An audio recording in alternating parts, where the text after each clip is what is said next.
Di awal perjalanan umat manusia, ketika bumi baru dihuni oleh anak-anak Adam alaihissalam, sejarah mencatat sosok istimewa, seorang nabi yang memiliki kedudukan tinggi di sisi Allah. Dialah Nabi Idris alaihissalam, keturunan Nabi Adam dari jalur Syits alaihissalam, putra Adam yang saleh. Menurut riwayat dari Ibnu Ishaq dan tafsir Ibnu Katsir, Idris adalah keturunan keenam dari Adam. Nama aslinya adalah Akhnuh dan disebut dalam bahasa Ibrani sebagai Enoch.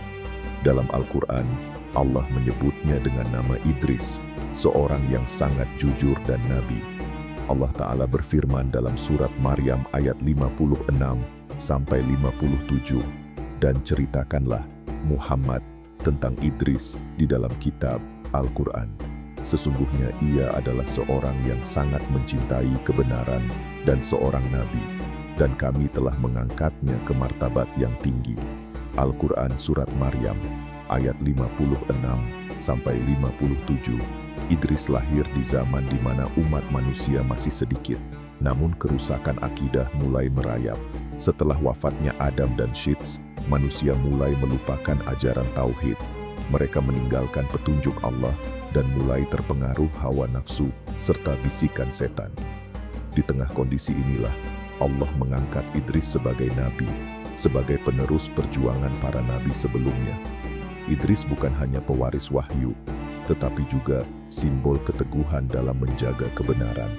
Sebagian ahli tafsir menyebut bahwa Idris adalah orang pertama yang diangkat menjadi nabi setelah Nabi Syits membawa wahyu dan mengajarkan tauhid kepada masyarakatnya. Ia hidup dalam masyarakat yang mulai terpecah. Sebagian masih menjaga iman, namun banyak pula yang telah tersesat dalam kesyirikan. Dari sinilah misi kenabiannya bermula, mengajak manusia kembali kepada tauhid, kepada penyembahan hanya kepada Allah, dan kepada akhlak yang luhur. Ia adalah As-Sidduq An-Nabi, seorang nabi yang sangat jujur dan terpercaya. Ibnu Jarir dan Ibnu Abi Hatim meriwayatkan bahwa Idris adalah orang pertama yang menulis dengan pena, mencatat ilmu, dan membawa umat kepada peradaban yang berlandaskan wahyu. Dialah pelopor dalam menyampaikan risalah secara tertulis, sebagai bentuk dakwah yang berkelanjutan. Di tengah pergeseran moral umat manusia, Idris berdiri tegak. Dengan hikmah dan kesabaran, ia mulai menyampaikan seruan dakwahnya, seruan untuk kembali kepada Allah, seruan yang penuh kasih, namun juga tegas dalam prinsip. Namun, dakwah tak selalu disambut dengan tangan terbuka. Sebagian manusia menolak, sebagian bahkan memusuhi, karena seruan Idris bukan hanya mengajak kepada Allah, tetapi juga mengganggu kepentingan para pelaku kerusakan. Tetapi Idris tak gentar, sebab para nabi tidak pernah diutus untuk mencari popularitas. Mereka diutus untuk menyampaikan kebenaran, walau harus menghadapi gelombang penolakan. Dan dari sinilah perjuangan sesungguhnya dimulai. Idris berdiri sendirian di tengah kaumnya, membawa cahaya, sementara kegelapan terus mengintai. Di tengah kemerosotan akhlak manusia, Idris diangkat menjadi nabi, membawa cahaya di tengah kegelapan, dan dakwah pun dimulai. Dengan penuh kesabaran, Idris mulai menyeru kaumnya kepada tauhid, menyampaikan bahwa tidak ada Tuhan yang berhak disembah selain Allah. Ia memperingatkan bahwa penyembahan kepada berhala dan roh leluhur adalah bentuk kesesatan, bukan ajaran dari Nabi Adam maupun Syits alaihi wassalam. Namun kaum Idris sudah terbiasa hidup dalam kelalaian. Mereka menuhankan hawa nafsu, mewarisi keyakinan yang menyimpang dari generasi sebelumnya. Patung-patung yang awalnya dibuat sebagai penghormatan terhadap orang-orang saleh, perlahan dijadikan sesembahan. Sesungguhnya orang-orang sebelum kamu binasa karena mereka mengagungkan orang-orang saleh, lalu lambat laun menjadikannya berhala. Dikutip dari tafsir Ibnu Katsir tentang asal-muasal berhala. Nabi Idris tidak langsung mengutuk, namun memulai dakwahnya dengan lemah lembut, menjelaskan bahwa Allah lah satu-satunya yang menciptakan dan memberi rezeki. Ia mengajak mereka berpikir, apakah patung-patung itu bisa mendengar, berbicara, atau menolong kalian? Sebagian orang mulai tersentuh oleh hujjah dan akhlaknya. Ada yang mulai meninggalkan berhala dan kembali kepada Allah, namun mayoritas tetap membangkang. Mereka merasa terganggu oleh ajaran Idris yang dianggap merusak tradisi nenek moyang. Mereka berkata, sebagaimana kaum nabi lain, setelahnya juga berkata, apakah kamu datang kepada kami untuk mengubah ajaran yang telah kami warisi dari leluhur kami? Al-Quran Surat Al-A'raf ayat 70, makna senada dengan penolakan terhadap dakwah tauhid sepanjang zaman. Tapi Idris tetap berdakwah, siang dan malam, terang-terangan dan diam-diam. Dalam kesunyian malam, ia berdoa memohon agar kaumnya diberi hidayah. Dakwah Idris bukan sekadar perkataan, tapi juga contoh nyata. Ia hidup dengan penuh amanah, kejujuran, dan kerja keras. Karena itu ia dijuluki oleh Allah dalam Al-Quran sebagai Shiddiq an-Nabiyya, seorang nabi yang sangat mencintai kebenaran dan jujur. Al-Quran Surat Maryam ayat 56. Namun, sebagaimana dakwah para nabi lainnya, ujian pasti datang. Ketika seruan kebenaran mulai mengguncang kenyamanan para pembangkang, penolakan pun berubah menjadi permusuhan. Kaum Idris mulai mencemooh, menolak, bahkan mengancam. Tapi Idris tidak mundur, karena dia tahu tugas seorang nabi bukan menjamin kaumnya beriman, melainkan menyampaikan kebenaran. Dia terus menyeru, wahai kaumku, kembalilah kepada Allah. Janganlah kalian tertipu oleh dunia yang fana. Namun, saat kata-kata tak lagi menyentuh hati mereka, Idris pun menyampaikan peringatan keras dari Allah. Karena risalah kenabian tidak hanya mengandung rahmat, tapi juga teguran. Dan siapa yang terus menolak kebenaran akan mendapati akibatnya. Namun, semakin besar seruannya, semakin keras pula penolakan kaumnya. Dan tibalah saatnya, peringatan Allah disampaikan dengan tegas. Generasi yang hidup setelahnya membawa pemahaman tentang tauhid yang lurus, serta pengetahuan yang menjadi bekal membangun masyarakat yang beradab. Karena itulah, para ulama menyebut masa Idris sebagai awal dari tumbuhnya peradaban ilmu dan amal, sebelum gelombang besar kebinasaan melanda bumi pada zaman Nabi Nuh alaihissalam. Idris adalah penghubung antara masa awal umat manusia dan datangnya masa ujian besar. Beliau menjadi penjaga warisan kenabian dari Nabi Adam dan Syits, serta penerus kebenaran yang disiapkan untuk generasi berikutnya. Ilmu menulis, menjahit, berhitung, hingga astronomi sederhana, semua itu menjadi bekal umat manusia menghadapi zaman yang kian kompleks.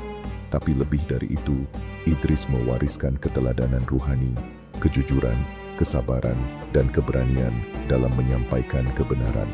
Allah berfirman tentang Idris, dan sebutlah dalam kitab Al-Quran, Idris, sesungguhnya dia adalah seorang yang sangat mencintai kebenaran dan seorang nabi. Al-Quran Surat Maryam ayat 56. Generasi yang mengikuti Idris hidup dalam naungan nilai-nilai tersebut. Mereka menjaga ibadah, mengamalkan ilmu, dan menasihati satu sama lain dalam kesabaran. Namun, sebagaimana sunnatullah dalam sejarah umat manusia, petunjuk itu tak selalu diwariskan secara merata. Sebagian anak cucu mereka bertahan dalam kebaikan, namun sebagian lainnya perlahan tergoda oleh dunia, kembali pada kesesatan. Maka warisan Idris diuji, iman dan ilmu yang diwariskan mulai ditinggalkan, dan gelombang kerusakan moral pun kembali mengancam. Tapi benih-benih kebaikan dari dakwah Idris tetap hidup di hati orang-orang pilihan. Dari sanalah akan muncul generasi yang kelak akan menyambut nabi besar berikutnya, Nuh alaihissalam. Nuh adalah keturunan Idris. Ia akan membawa misi yang lebih berat, menghadapi umat yang benar-benar telah karam dalam kesyirikan dan kemaksiatan. Namun tetap, Idris adalah pelita pertama yang menyalakan peradaban di antara umat manusia setelah masa-masa kegelapan. Tanpa warisannya, tanpa dakwahnya, manusia bisa terjerumus dalam kehancuran sejak awal. Itulah mengapa para ulama menyebut Idris sebagai pelopor umat-umat yang berilmu. Ia tidak membangun kerajaan, tapi membangun manusia. Ia tidak menumpuk kekayaan, tapi mewariskan hikmah. Dan warisan inilah yang terus mengalir dalam sejarah. Hingga akhirnya Allah menurunkan ujian besar untuk manusia dan membuka lembaran baru dalam sejarah kenabian. Dan di ujung warisan Idris, muncullah sosok besar yang membawa peringatan keras dari Allah. Inilah awal mula zaman Nabi Nuh alaihissalam. Nabi Idris alaihissalam tidak hanya seorang dai dan pemberi peringatan. Ia juga seorang muallim, guru umatnya. Dari lisan dan perbuatannya, terbitlah cahaya ilmu yang menjadi pondasi bagi umat yang beriman kepadanya. Sebagaimana diriwayatkan dalam sejumlah atsar dan disebutkan oleh para ahli tafsir seperti Ibnu Katsir, Idris adalah orang pertama yang mengenalkan berbagai bentuk ilmu dan keterampilan teknis kepada manusia. Di antaranya, ia adalah manusia pertama yang menulis dengan pena. Menurut riwayat Ibnu Ishaq, ia mengajarkan cara menjahit pakaian dari kain, menggantikan kebiasaan sebelumnya yang hanya memakai kulit binatang. Ia dikenal sebagai penjahit pertama di bumi, dan setiap jahitan yang ia lakukan disertai zikir kepada Allah. Ia mengembangkan keterampilan seperti ilmu hisab, matematika dasar, astronomi awal, serta teknik pertanian dan perbintangan untuk penanggalan. Semua itu bukan sekadar keahlian duniawi, melainkan bagian dari membangun peradaban yang bertauhid. Idris mengajarkan bahwa ilmu harus membawa manusia kepada Allah, bukan menjauhkan darinya. Umatnya pun tumbuh menjadi komunitas yang produktif, teratur, dan saling menasihati dalam kebaikan.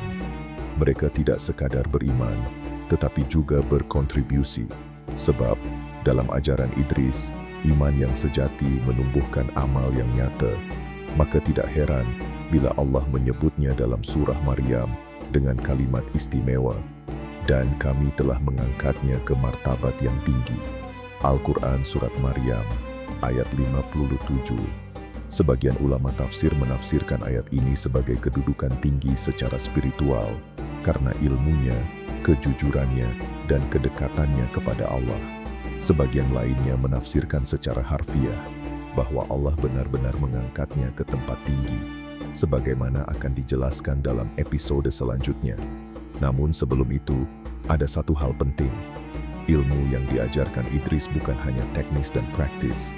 Ia juga mengajarkan hikmah, kebijaksanaan dalam hidup, termasuk dalam menghadapi ujian, menjaga amanah, dan bersikap adil.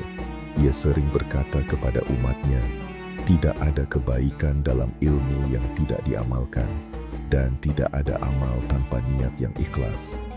Dari komunitas kecil ini, lahir generasi yang mengenal adab, ilmu, dan iman. Mereka membangun rumah-rumah dengan tata aturan, mengelola hasil bumi, dan saling tolong-menolong dalam kebaikan. Namun di luar komunitas itu, penentangan masih berlangsung. Kaum pembangkang terus mencoba menggoyahkan keimanan orang-orang beriman, bahkan berencana menyingkirkan Idris. Tapi Allah menjaga utusannya, sebab siapa yang membawa cahaya di tengah kegelapan pasti akan dihadang. Namun cahaya kebenaran tak pernah padam, dan di tengah kondisi yang makin genting inilah, Allah mempersiapkan Idris untuk perjalanan yang luar biasa. Sebuah kisah yang hanya Allah berikan kepada hambanya yang istimewa. Sebuah perjalanan langit yang tidak pernah ditempuh oleh manusia sebelumnya. Inilah awal dari pengangkatan Nabi Idris ke tempat yang tinggi. Allah menyebut dalam Al-Quran, dan kami telah mengangkatnya ke martabat yang tinggi. Al-Quran Surat Maryam, ayat 57. Para ulama tafsir berbeda pendapat tentang makna tempat tinggi ini.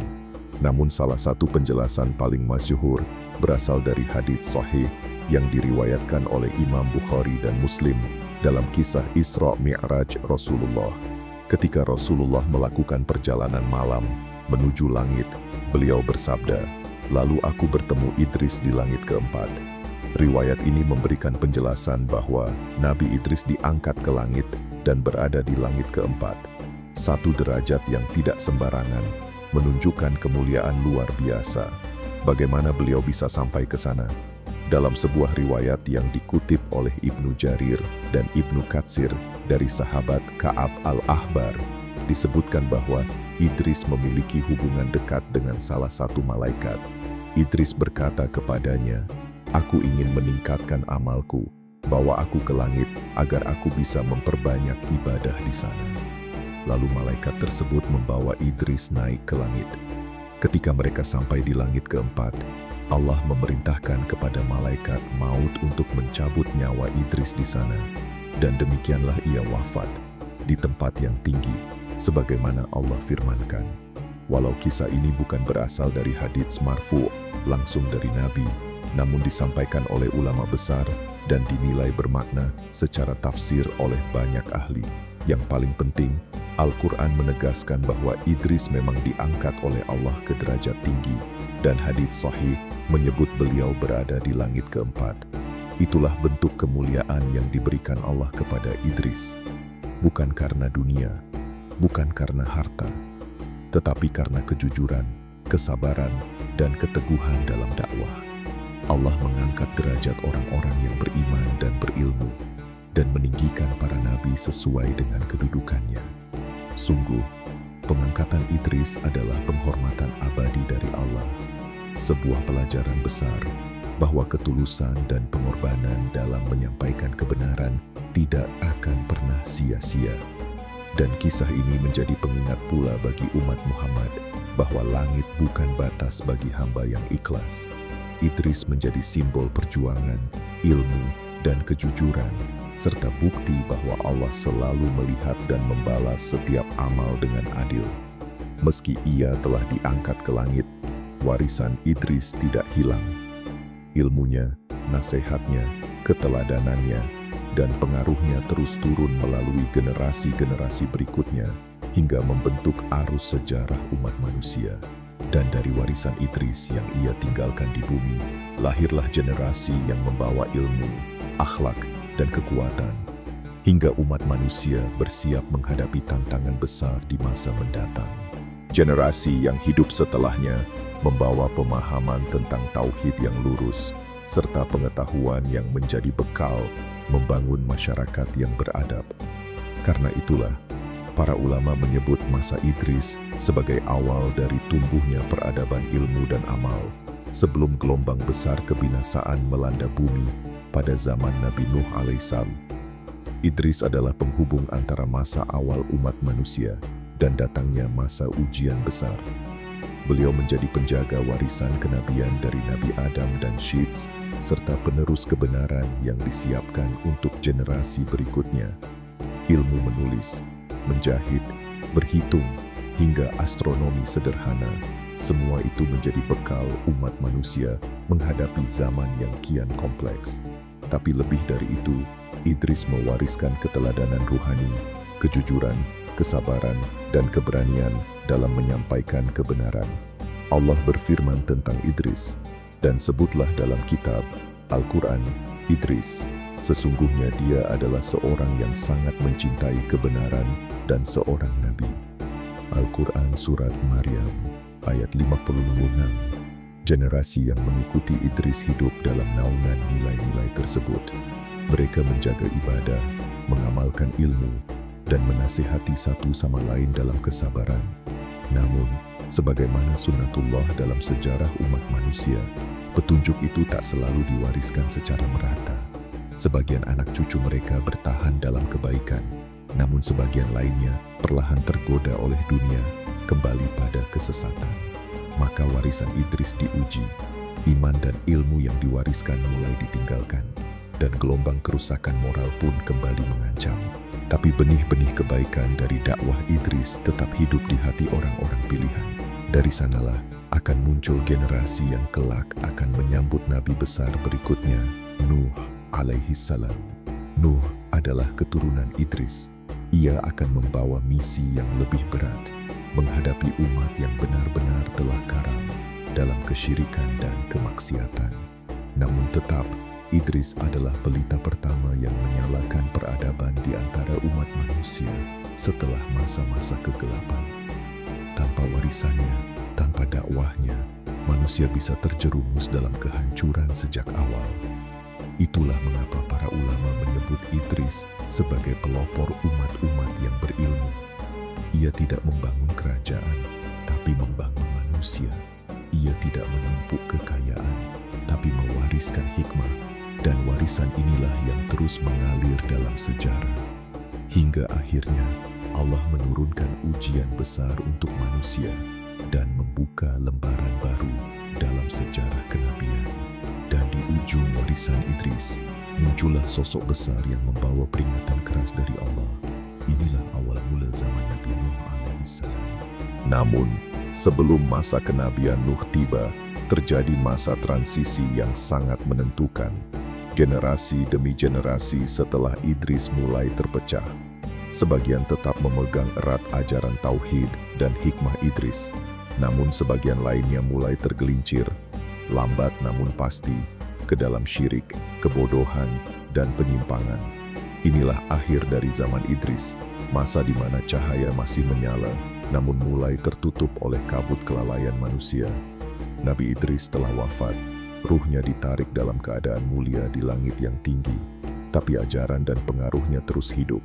Orang-orang beriman yang tersisa berusaha menjaga warisan itu, meskipun dunia di sekeliling mereka perlahan berubah.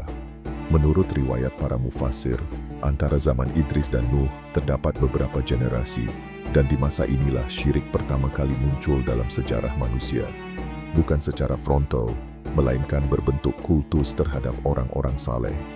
Nama-nama seperti Wad, Suwa, Yaghutz, Ya'uk, dan Nasr adalah tokoh-tokoh saleh yang awalnya dicintai masyarakat. Namun ketika mereka wafat, setan membisikkan kepada manusia agar membuat patung-patung mereka, bukan untuk disembah, tetapi sekadar untuk mengenang. Lambat laun, generasi berikutnya mulai memuliakan patung-patung itu, meminta berkah, dan akhirnya menyembahnya. Maka syirik pun merajalela. Inilah penyakit akidah terbesar dalam sejarah manusia, dan disinilah misi Idris benar-benar diuji oleh waktu. Sungguh benar apa yang disampaikan oleh Idris kepada umatnya dahulu. Jika kalian meninggalkan tauhid, maka kalian akan kembali ke masa gelap yang lebih buruk daripada sebelumnya. Dan itu terjadi. Dunia kembali menuju kegelapan spiritual. Tapi Allah tidak membiarkan manusia tersesat begitu saja. Sebagaimana Dia mengutus Idris setelah Adam dan Syits, kini Allah menyiapkan utusan besar berikutnya, Nuh alaihissalam, dari keturunan Idris, untuk memperingatkan umat yang tenggelam dalam kesesatan. Transisi ini bukan hanya tentang perubahan zaman. Ini adalah perubahan cara manusia memandang hidup, dari ilmu menuju hawa nafsu, dari tauhid menuju takhayul. Maka Allah mengutus Nuh dengan misi besar, menyelamatkan sisa kebenaran dari kehancuran total. Namun meski zaman berubah, nama Idris tetap disebut dengan kemuliaan. Dalam sejarah para nabi, Idris adalah penjaga awal peradaban, sementara Nuh adalah penyaring dan pembaru umat. Maka jelas, masa Idris adalah fondasi, dan masa Nuh adalah pembersihan dan pembaruan.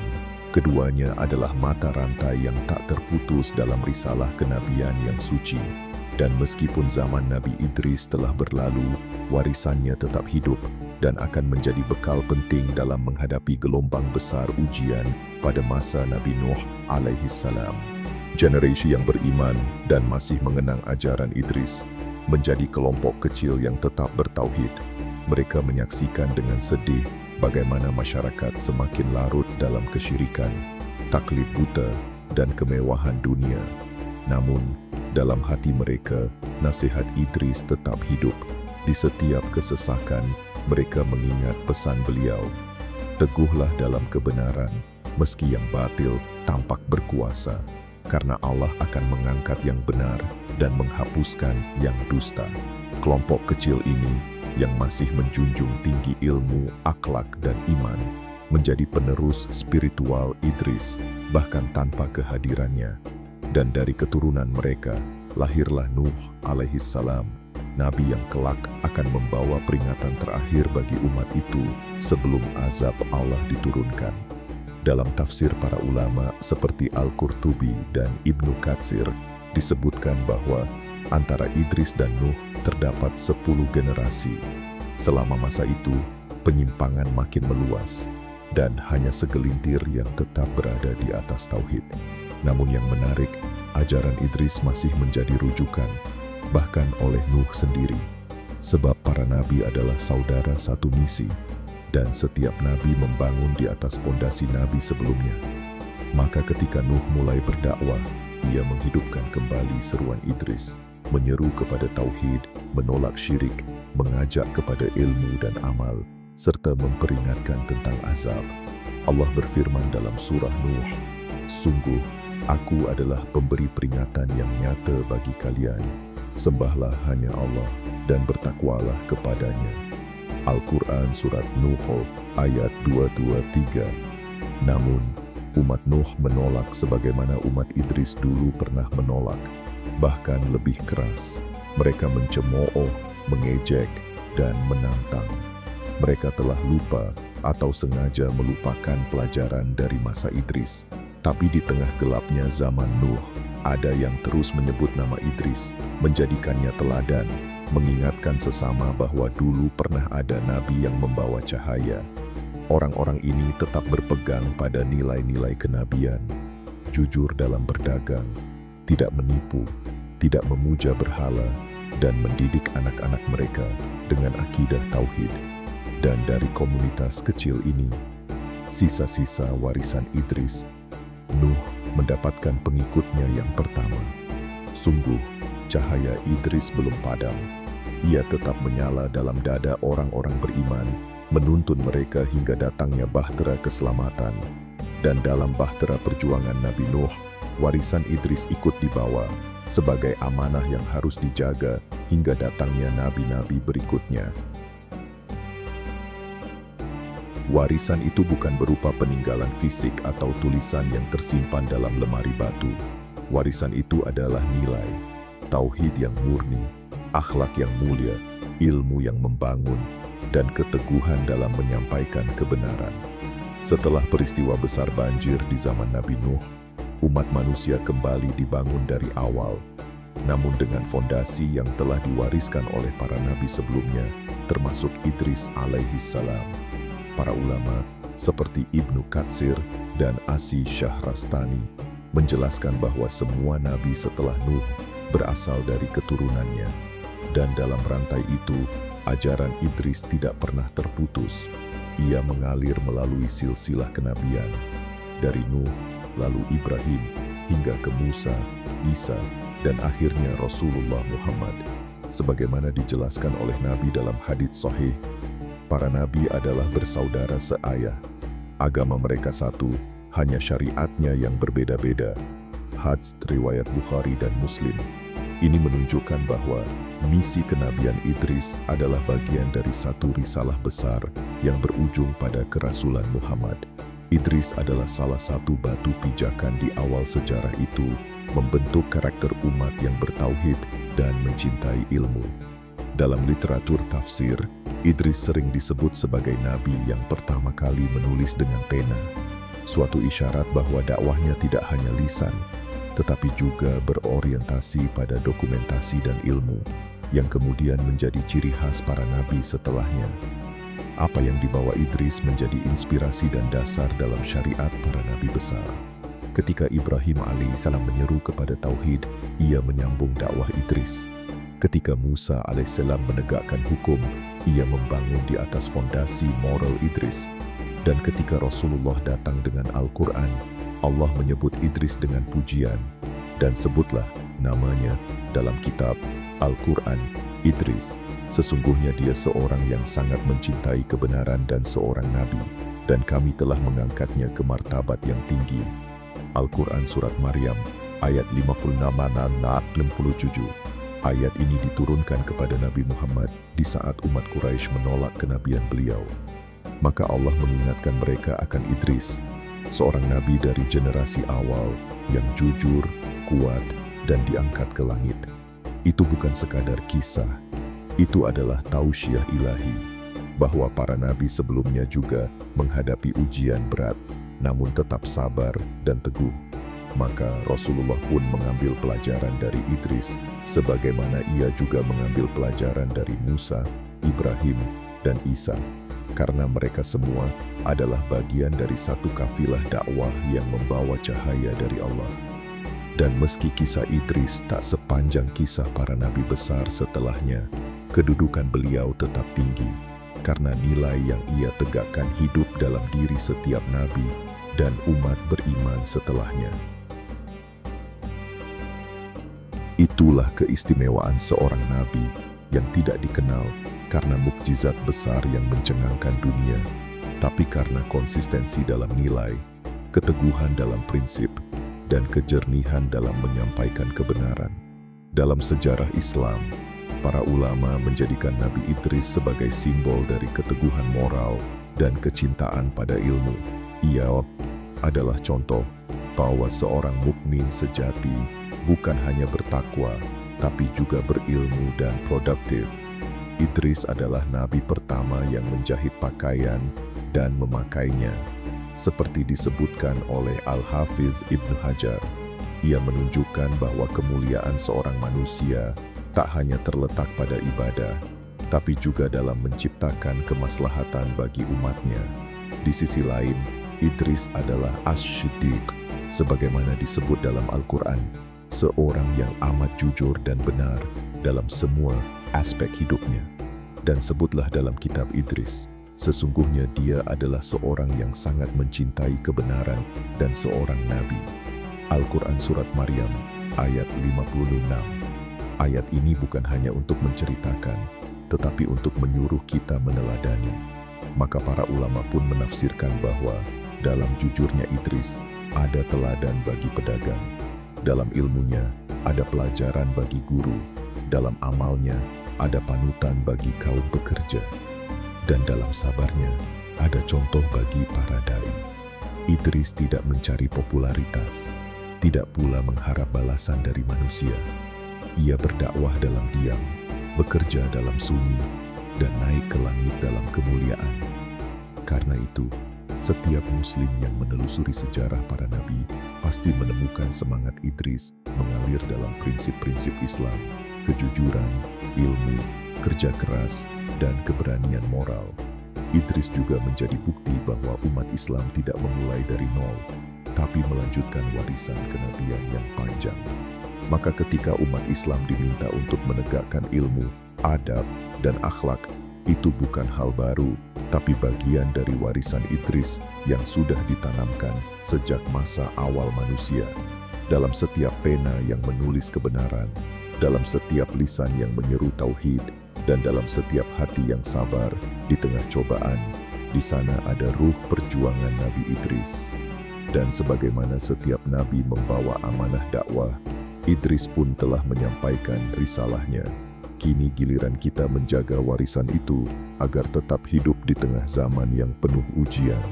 Namun satu hal yang membuat Idris begitu istimewa dan membedakannya dari para nabi lain, Allah mengangkatnya ke tempat yang tinggi. Dalam surah Maryam ayat 57, Allah berfirman, "Wa rafa'nahu makanan 'aliyya." Dan kami telah mengangkatnya ke tempat yang tinggi. Para mufassir seperti Ibnu Katsir dan Al-Qurtubi menafsirkan ayat ini dengan penuh kehati-hatian. Sebagian ulama menyebut bahwa Idris diangkat ke langit keempat dalam keadaan hidup, lalu wafat di sana. Hal ini berdasarkan riwayat Isra Mi'raj yang sahih, di mana Rasulullah bertemu Nabi Idris di langit keempat. Riwayat ini terdapat dalam Sahih Muslim dan Sahih Bukhari, di mana Rasulullah berkata, "Kemudian aku melewati Idris di langit keempat." Lalu beliau berkata, "Selamat datang wahai Nabi yang saleh dan saudara yang saleh." Dari sini, para ulama memahami bahwa kenaikan Idris ke langit bukan sekadar peristiwa fisik, tapi juga simbolik. Ia adalah lambang pengangkatan derajat seorang hamba karena ilmu, amal, dan kejujurannya. Allah tidak menyebut Idris dengan gelar mulia karena keturunan atau terkenal karena mukjizat. tetapi dipuji karena sifat-sifat moralnya, syiddiq, sabar, dan nabi. Inilah yang mengangkat derajatnya hingga ke langit. Dan di langit itulah, menurut sebagian riwayat, Idris menyaksikan sebagian tanda kekuasaan Allah dan malaikat-malaikat yang bertasbih. Semua itu menegaskan bahwa ketinggian spiritual sejati bukan karena dunia, tetapi karena kedekatan kepada Allah. Kisah kenaikan Nabi Idris juga menjadi pelajaran bahwa kebaikan seorang hamba tidak akan pernah disia-siakan oleh Allah. Bila manusia mengangkat derajat dirinya dengan ilmu dan amal, maka Allah akan mengangkatnya jauh lebih tinggi. Dalam tafsir Al-Baghawi disebutkan, Allah mengangkat Idris sebagai bentuk pemuliaan karena ia adalah orang pertama yang menulis, menjahit, dan mengajarkan hikmah secara luas. Maka, saat kita merenungi kehidupan Nabi Idris, kita belajar bahwa tujuan hidup bukan sekadar berada di bumi, tapi menjadi layak untuk diangkat oleh Allah, baik di dunia dengan kehormatan maupun di akhirat dengan kedudukan. Dan di langit keempat, Idris tidak hanya menjadi tanda kebesaran Allah, tetapi juga pengingat bagi kita semua bahwa jalan dakwah bisa mengangkat manusia lebih tinggi dari langit itu sendiri. Inilah makna keberadaan Idris di langit, bukan hanya sebagai kehormatan pribadi, tetapi sebagai pesan abadi bagi umat manusia, bahwa siapapun yang jujur, sabar, dan berilmu dalam membela kebenaran, ia akan dimuliakan di dunia maupun di akhirat. Idris menjadi pengingat tentang nilai-nilai langit yang harus dibawa ke bumi, bahwa dalam dunia yang penuh dengan tipu daya, kerakusan, dan kefasikan, masih ada standar ilahiyah yang tidak boleh dilupakan. Nilai-nilai itu meliputi syidq, kejujuran, yang menjadi landasan semua hubungan manusia. Tanpa kejujuran, semua amal kehilangan makna. Sabar dalam kebenaran, meskipun hasil tak langsung tampak di dunia. Ilmu yang membawa amal, bukan sekadar informasi, tapi pengetahuan yang membimbing kepada tindakan lurus. Semua ini adalah warisan Idris, dan Allah mengabadikannya bukan hanya dalam sejarah, tetapi dalam Al-Quran, agar setiap umat membaca dan mengambil pelajaran. Dalam surah Maryam ayat 56, dan ceritakanlah Muhammad kisah Idris di dalam kitab. Sesungguhnya ia seorang yang sangat mencintai kebenaran dan seorang nabi. Ayat ini tidak hanya memberi informasi, tetapi juga perintah untuk mengingat dan meneladani. Maka ketika Rasulullah menyampaikan ayat ini kepada para sahabat, mereka pun mengenal Idris bukan sekadar sebagai tokoh sejarah, tetapi sebagai teladan akhlak. Para sahabat seperti Abdullah bin Mas'ud dan Abdullah bin Abbas mengajarkan kepada generasi setelah mereka bahwa kisah para nabi adalah pelajaran hidup, bukan dongeng. Dan Idris adalah contoh pertama dari manusia modern dalam konsep kenabian, berilmu, beradab, dan bertauhid. Karena itu, dalam setiap era kehidupan umat Islam, nilai-nilai Idris tetap hidup. Dalam ruang belajar, saat ilmu dituntut karena Allah. Dalam ruang dagang, saat kejujuran dijaga meski untung tak besar. Dalam ruang dakwah, saat sabar menjadi teman di tengah penolakan. Idris mungkin telah diangkat ke langit, tetapi ajarannya tetap diturunkan ke hati-hati yang tunduk dan berserah kepada Allah. Dan saat dunia semakin jauh dari cahaya wahyu, menghidupkan kembali nilai-nilai Idris bukan hanya penting, tapi mendesak, karena di sanalah letak jalan kembali menuju ridho Allah. Para ulama dari generasi ke generasi pun menyadari hal ini. Maka mereka mengkaji, menulis, dan menyampaikan tentang Nabi Idris alaihissalam. Bukan karena panjangnya kisah beliau, tapi karena dalamnya pelajaran yang dikandungnya. Imam Ibnu Katsir dalam Qasas Al-Anbiya menyebut Idris sebagai Nabi Agung yang memiliki kedudukan tinggi di sisi Allah, yang pertama kali diberikan kemampuan menulis, menjahit, dan mengatur kehidupan umatnya secara disiplin. Ibnu Jarir At-Tabari dalam tafsirnya mengutip bahwa Idris adalah orang pertama yang mengenalkan konsep waktu bekerja dan waktu beribadah, menyeimbangkan dunia dan akhirat secara bijak. Sementara Al-Qurtubi menekankan bahwa penyebutan Idris dalam Al-Quran adalah bukti akan kehormatan dan keagungan akhlaknya, walau tidak banyak disebut dalam ayat-ayat lain. Para ulama besar melihat Idris sebagai simbol tiga hal: keilmuan yang produktif, karena ia mengajarkan umatnya menulis, berhitung, dan mengatur kehidupan sosial; akhlak yang lurus, karena ia dikenal sebagai Shiddiq, orang yang jujur dan tegas; ketinggian spiritual, karena Allah mengangkatnya ke langit dalam keadaan yang tidak disebutkan kepada nabi-nabi selainnya, kecuali Rasulullah saat Isra Mi'raj. Semua ini menjadikan Nabi Idris sebagai panutan lintas zaman yang relevan dalam setiap fase kehidupan umat Islam. Dalam kitab Al-Bidayah wa An-Nihayah, Ibnu Katsir menuliskan bahwa Idris adalah sosok yang menyatukan antara kekuatan ruhiyah dan keterampilan duniawi, menjadikannya sebagai contoh ideal dalam membangun peradaban yang bertauhid. Tak heran bila Rasulullah sendiri bertemu beliau di langit keempat dan menyambut Idris sebagai nabi yang saleh dan saudara yang saleh. Itu bukan pujian biasa, tapi pengakuan dari penghulu para nabi. Maka, ketika para ulama membahas tentang peradaban Islam, mereka sering memulainya dari Idris karena beliau meletakkan dasar ilmu, amal, dan iman. Dari sanalah kita melihat bahwa meskipun zaman berubah, nilai-nilai Idris tetap menjadi fondasi yang tak tergantikan dan akan selalu menjadi penuntun dalam membangun umat yang kuat. Nilai itu bukan sekadar untuk dikenang, tetapi untuk dihidupkan kembali, terutama di zaman yang disebut Rasulullah sebagai zaman fitnah, di mana kejujuran menjadi langka, ilmu dijadikan alat untuk dunia, dan kesabaran ditinggalkan demi kenyamanan. Maka, warisan Idris menjadi sangat relevan. Kita tidak hanya membutuhkan teknologi, tapi juga akhlak. Kita tidak hanya perlu membangun gedung, tapi juga membangun manusia. Umat Islam akhir zaman sangat membutuhkan figur seperti Idris yang tidak silau oleh dunia, namun membimbing umat dengan ilmu dan integritas. Idris mengajarkan bahwa dunia bukan untuk ditinggalkan, tapi untuk dikelola dengan tanggung jawab dan adab.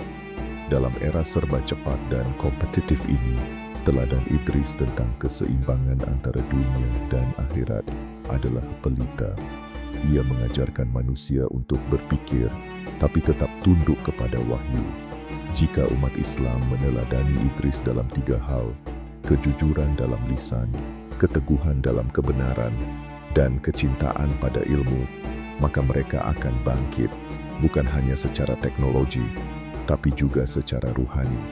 Ulama seperti Imam Al-Ghazali mengingatkan bahwa peradaban yang besar tidak dibangun oleh harta dan kekuasaan semata, tetapi oleh nilai-nilai seperti yang dibawa Idris.